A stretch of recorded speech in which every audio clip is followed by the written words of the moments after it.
Il est journaliste au Journal de Montréal, Jean-Paul Sylvain, bonsoir. Bonsoir, comment ça va? Très bien, Jean-Paul, ça fait plusieurs années que vous êtes au journal. Combien exactement? Un quart de siècle ou un tiers de siècle, 33 ans au Journal de Montréal. C'est un tiers, plus qu'un quart. C'est tout un bail, ça. Oui, mais à un moment donné, la vie continue. Avant ça, j'étais au Petit Journal que vous avez dû connaître. C'était le plus grand hebdo au Canada. Hein? C'est un peu notre âge, ça, le Petit Journal. La Patrie, le Photojournal et Télé-Radio au Monde. Nouvelles illustrées, Télé-Radio Monde, je les ai dirigées, moi. Plus le grand journal d'industrie, Photo Vedette, Journal des Vedettes. Et j'ai tout dirigé ces hebdos-là. Après ça, j'ai quitté, au bout de 7 ans avec Québécois, j'ai quitté pour le Petit Journal. Puis après 7 ans de journal, j'ai quitté pour le Journal de Montréal. Où vous êtes depuis 33 ans quand même. Et là, donc, la colonie artistique n'a plus aucun secret pour vous. Sans prétention, je peux dire qu'on me consulte très souvent. Les gens du métier viennent me voir. Encore hier, Paul Dupont-Hébert est venu faire un tour au bureau. Le premier qui est venu saluer, c'est moi, parce qu'on est...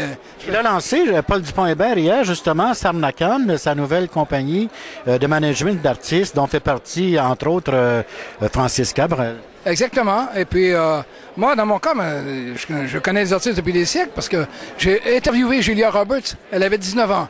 Oui, au Mississippi. Vous vous souvenez? Steel Magnolia, le film. Absolument. C'était son premier film à l'époque. C'était magnifique au Mississippi. Et... Elle était très belle à ce moment-là, puis elle l'est toujours. Mais elle était éclipsée par Dolly Parton à ce moment-là. Oui, il y a beaucoup d'artistes qui viennent me voir et disent « C'est-tu bon pour moi? C'est-tu pas bon? » Mais je faisais la même chose quand j'étais chroniqueur. Des fois, j'ai un artiste « Non, ça, c'est pas bon pour toi. C'est pas bon pour ton image. » Et j'ai dit ça à plusieurs. Après un certain temps aussi, on développe un certain flair, j'imagine, après toutes ces années. On sait d'avance ce qui s'en vient, puis on connaît les écueils éventuels. Oui, c'est ça. Quand on peut faire éviter un écueil à un artiste qu'on aime bien, pourquoi pas? Mais il y en a qui n'ont pas besoin de nous. Céline Dion. Mais Céline Dion, j'ai écrit, j'étais le premier, moi, vraiment, au Québec, là, à écrire des dizaines d'articles avec elle. Et le matin, il y avait une dizaine de radios qui reprenaient mes articles, sans brou, là. Puis j'avais 5-6 télévisions qui reprenaient. J'étais le seul à parler de Céline. René, à ce moment-là...